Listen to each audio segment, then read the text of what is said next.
Years ago, the Abernathy family, a mother, father, and their 3 children were accused of witchcraft by the townsfolk. The accusations came after livestock died inexplicably, crops withered overnight, and a strange illness swept through the village. The Abernathys denied the charges, but fear fed the hysteria. One moonless night, the townspeople took matters into their own hands. Torches in hand, they dragged the Abernathys from their home, their pleas for mercy drowned out by chants of condemnation. They were taken to the neighboring town of Ashwater, a desolate place where outcasts were sent to be forgotten. There they were bound, tortured, and ultimately burned alive. The villagers buried their ashes in a shallow grave, believing they had rid themselves of a great evil. For a time, the village of Black Hollow returned to its peaceful ways. But peace, as they would learn, is fragile. The first signs.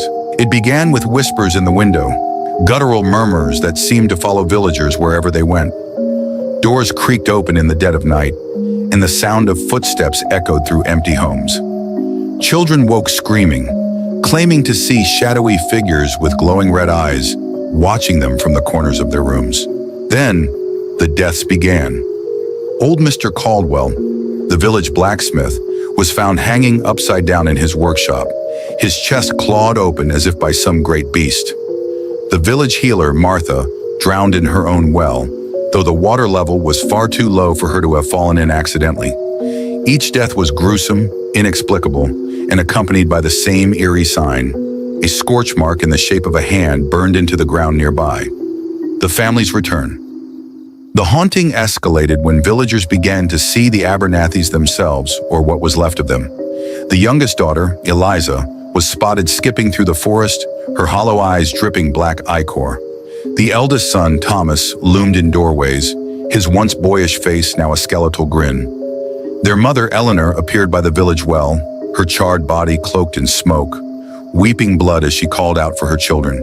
"They were wrong to take us," her voice echoed one night across the village square. "Now they will pay."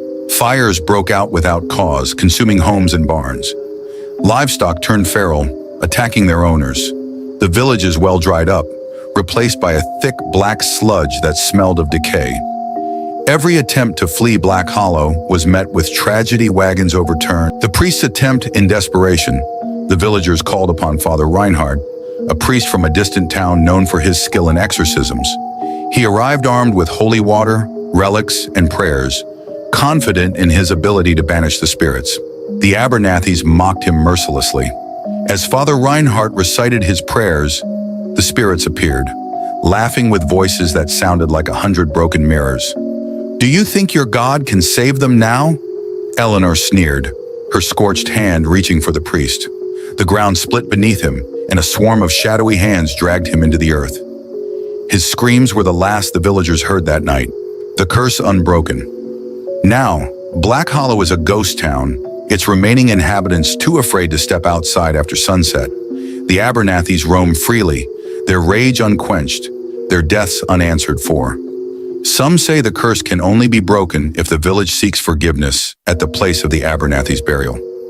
One thing is certain, in Black Hollow the night belongs to the Abernathys, and the village will never know peace until the curse is lifted or the last villager is dead.